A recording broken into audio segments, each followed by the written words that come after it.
pagaling sa alipin ng kapitan.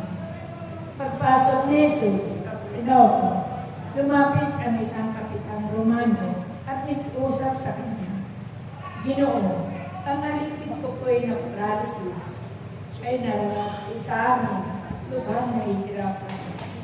Paroroon ako at gagalingin siya," sabi ni Jesus. Ngunit sumagot sa kanya ang kapitan, "Ginoo, hindi ko karapat-dapat na puntahan pa ninyo sa aking bahay. Sabihin ko lamang ninyo at gagaling na ang aking alipin. Ako'y nasa ilalim ng mga nakakataas ng Panginoon at akuman ay may nasasabutan ko. Kung sabihin ko sa isa,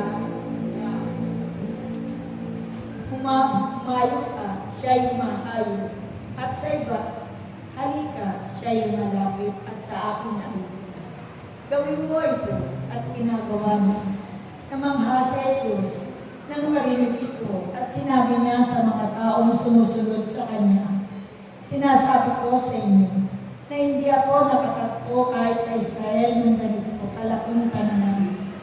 Tandaan ninyo, marami ang darating buhat sa silangan at kanluran at dudulog sa hapag na kasalo ni Abraham, Isaac at Jacob sa kaharian ng langit.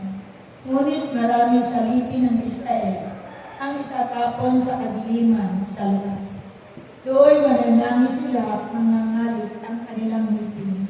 At sinabi ni Jesus sa kapitan, "Umuwi na kayo, mangyari ang hinihiling ninyo ayon sa inyong pananalig."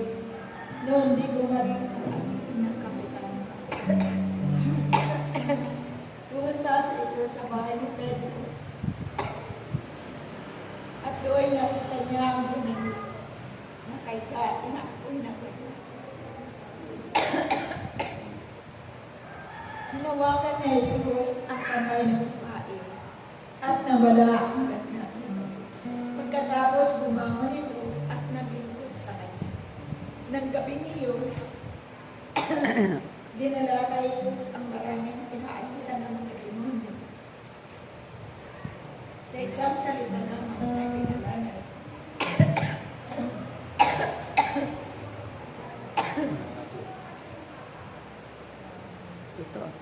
Ito ang mabuti.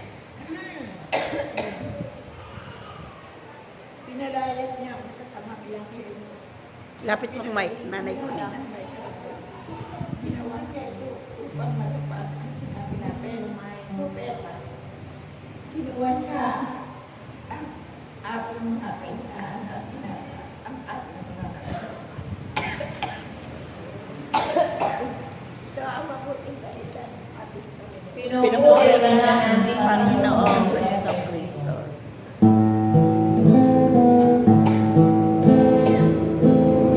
Sing hallelujah to the Lord. Sing hallelujah to the Lord. Sing hallelujah. Sing hallelujah.